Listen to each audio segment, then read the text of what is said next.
The rally at Falk Production on Friday.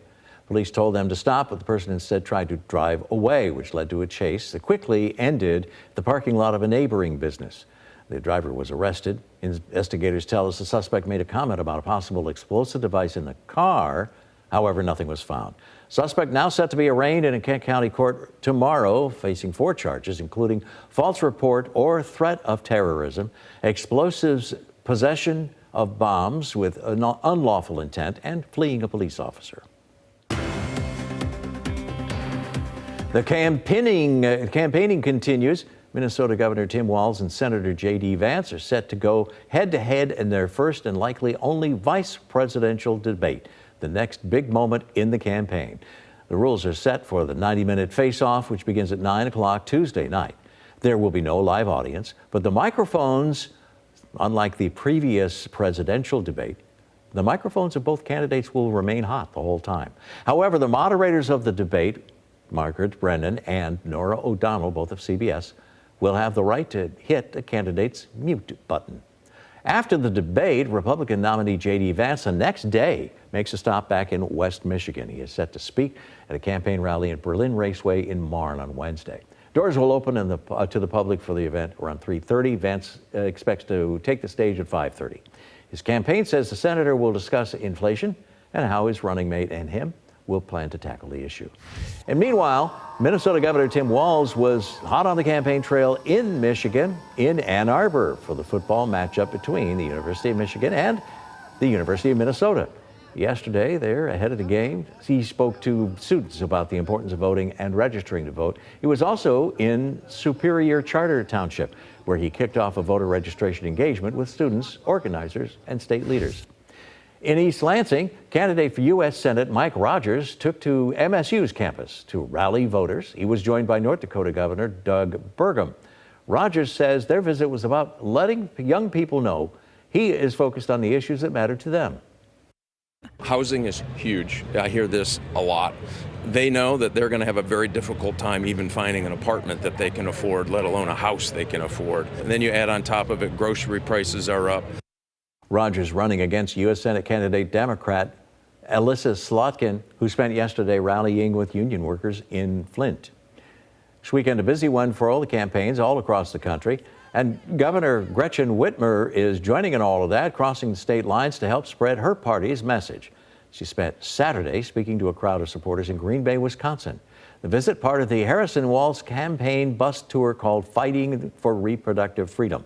There, Whitmer reaffirmed that Wisconsin and Michigan are key states in this election. Wisconsin and Michigan are so similar, and our 2 states are going to decide the outcome of this election. And so that's why I wanted to be here, rally people around reproductive freedom. It is very much at risk in this upcoming election, and it's nice to see so many enthusiastic supporters for Kamala Harris. As for voters, a reminder, you can now request absentee ballots in Michigan for the general election. They're available from your city or township clerk, or you can submit a request online at michigan.gov/vote. Developing news out of Grand Rapids, we're learning more about 2 young boys arrested earlier this week for an attempted robbery. Now investigators tell us the boys did it brandishing toy guns. The Grand Rapids Police Department tells us the boys, ages 10 and 11, were taken into custody in connection with an armed robbery at a smoke shop. Kent County Prosecutor Chris Beckers confirms to Fox 17 that the weapons the pair used in the robbery were actually just airsoft guns. Officials say the pair will not face any jail time, but will get help from professionals and serve probation. The Ottawa County Sheriff's Department is investigating after 2 people were found dead in a Grand Haven home. The deputies arrived at the home on 178th Avenue just before 9 yesterday morning after they got a call to check the well-being of the occupants. We're told the callers said they heard a possible gunshot. And deputies made their way inside and found the 2 people, a man and a woman, dead. No word yet on a cause, but the department says they don't have any leads on suspects and there's no threat to the public. Developing in Metro Detroit, a little girl is dead and police say her teenage sister is to blame. Investigators say the 7-year-old was stabbed to death during a domestic dispute. The little girl played with us all the time. She was my kid's friend. It's hard. It's hard because she was just a kid. She was a little girl. The incident took place in the neighborhood of Taylor yesterday morning. Police say the little girl, her 13-year-old sister, stabbed her, and the younger girl was pronounced dead at the hospital. Now we're hearing from neighbors in the area who are still trying to come to terms with all of it. It was horrifying knowing the sister did that to her. Something definitely wasn't right with that house, I will say. Her overall, how she would be, like walking down the street, she seemed very sad to me. I said last night, I was just talking to her last night, and now she's gone. The investigation continues this morning, with investigators not releasing any more details at this time. Now, at least 52 people are dead in the southeast, the result of Hurricane Helene's widespread flooding and power outages.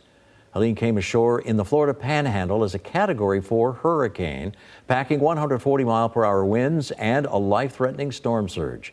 It left many coastal communities nearly unrecognizable. In North Carolina, more than 400 roads in the western part of the state closed as of this morning.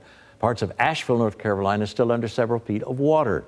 The flash flooding reported to be so bad the western part of North Carolina is essentially cut off by floodwaters and landslides.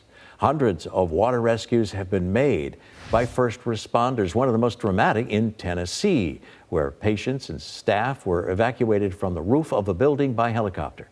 In Atlanta, they saw their first ever flash flood emergency, with some rivers in Georgia rising to levels not seen in 200 years. As the focus now turns to cleanup and rebuilding, concern grows over congressional funding for disaster relief. The storm could trigger a need for Congress to approve tens of millions of dollars in federal help. But will they? How long will it take them? Chad Pergram explains.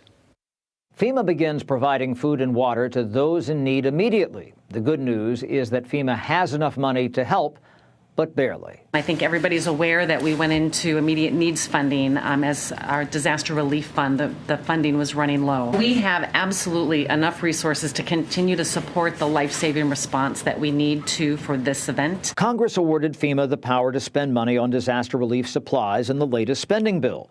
But as the disasters keep coming, bipartisan lawmakers believe Congress should not have recessed until after the election, until it fully bolstered FEMA's coffers. I think it's very risky to leave town without funding disaster aid. As we see hurricanes bearing down on the east coast of the United States, we know it is only going to get worse through the hurricane season. It's not just recovery from Helene. Texas is still struggling after Hurricane Beryl in July.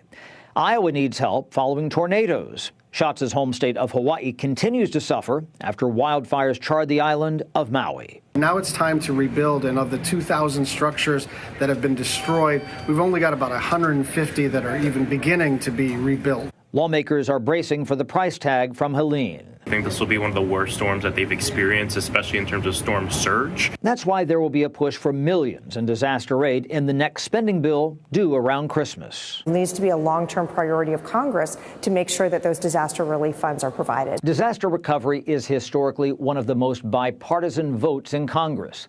Every lawmaker represents a region devastated by hurricanes, earthquakes, blizzards, or tornadoes. But there's increasing bipartisan skepticism about disaster aid. That's because of the frequency and the cost. In Washington, Chad Pergram, Fox News. Time now coming up on 8:11, still ahead at Fox 17 Weekend Mornings. Roughly 25,000 dock workers preparing to hit the picket line. How the looming strike could impact our economy and your holiday season. We have a visitor coming to our orbit. What's happening in space that will see the Earth get a mini moon for a couple of months. And it's time for birthdays. So Evelyn is now 6 years old today. Happy birthday, Evelyn. And Jordan is celebrating his 7th birthday. And then we have Amane, who's turning 10 today. And Cameron is now a 5-year-old. And then we've got Ellison, who is 7 years old today. And then Riley is turning 2. Give him a hug, dear Riley. And Hunter is now about to age out with his 17th birthday. And Cameron is 15 years old today. And Evelyn is starting us over again. So if you've got a child in your family who's about to celebrate a birthday, send us all the details to our email address, which is fox17mornings@fox17online.com.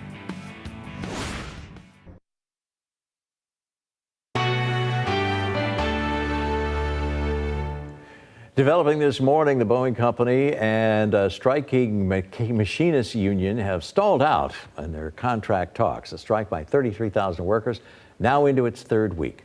The aircraft maker and the union are taking a step back from the bargaining table after the union claims Boeing is refusing to meet their demands. The workers want higher pay and the restoration of pensions that were cut 10 years ago.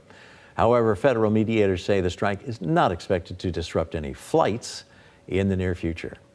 Meanwhile, a different strike looms, one that could impact your Christmas. Retail industry watchers say if East Coast dock workers walk off the job Tuesday, some Christmas gifts could be in short supply. Disruptions in shipping and supply chains may also drive up retail prices. So retailers, they have